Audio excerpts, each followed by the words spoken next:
صلی اللہ علیہ وسلم زندگی بسر کرنے کا جو پاکیزہ طریقہ لے کر اللہ کی طرف سے تشریف لائے، وہ طریقہ پوری دنیا کے بسنے والے انسانوں کو کامیاب بنوانے والا، قیامت تک آنے والے انسانوں کو کامیاب بنوانے والا، ہر رنگ ہر زبان والوں کو کامیاب کرانے والا، اس طریقے پر تاجر اور کسان، حاکم اور محکوم، کالے گورے سب کامیاب ہوں گے اگر رسول کریم صلی اللہ علیہ وسلم کی لائی ہوئی پاکیزہ زندگی کو اختیار کیا اور لیا۔ اسی کے اندر اللہ تعالیٰ نے اب کامیابی رکھی۔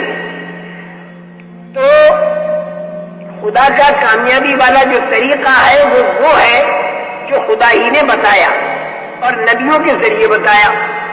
جو کام ہم کریں اس میں یہ دیکھیں کہ حکم خدا کا کیا ہے اور طریقہ رسول پاک صلی اللہ علیہ وسلم کا کیا ہے۔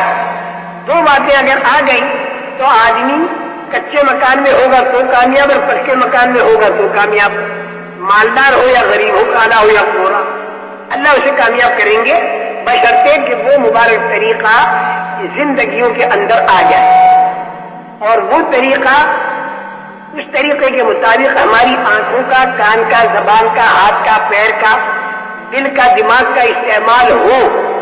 اسی کو اعمال صالحہ کہتے ہیں، اسی کو نیک کام کہتے ہیں۔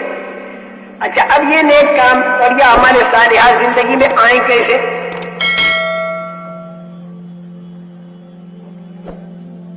جس سے زندگی دنیا کی بھی بنتی ہے اور آخرت کی بھی بنتی ہے۔ آخرت کی، قبر کی زندگی بنے گی، حشر کی بنے گی، اور جنت میں آدمی داخل ہوگا، ہمیشہ وہاں رہے گا۔ دنیا کی بھی بنے گی، جو جہاں ہوگا وہی۔ وہ مبارک طریقہ اس پر آدمی آئے کیسے؟ اس کے لیے ایک ذہن بننا ضروری ہے۔ نبیوں کا کام پہلے ذہن بنانا تھا۔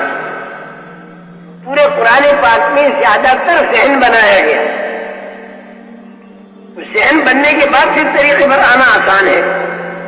آدمی کا ذہن بن جائے، آدمی غلط فہمی دور ہو جائے، انسان اپنی سمجھ کے مطابق زندگی بسر نہ کرے بلکہ خدا کے کہنے کے مطابق زندگی بسر کرے۔ اپنی سمجھ کے مطابق اگر زندگی بسر کرے گا تو اس کے اندر کی کمزوریوں کا اثر پڑ کر زندگی اجڑے گی۔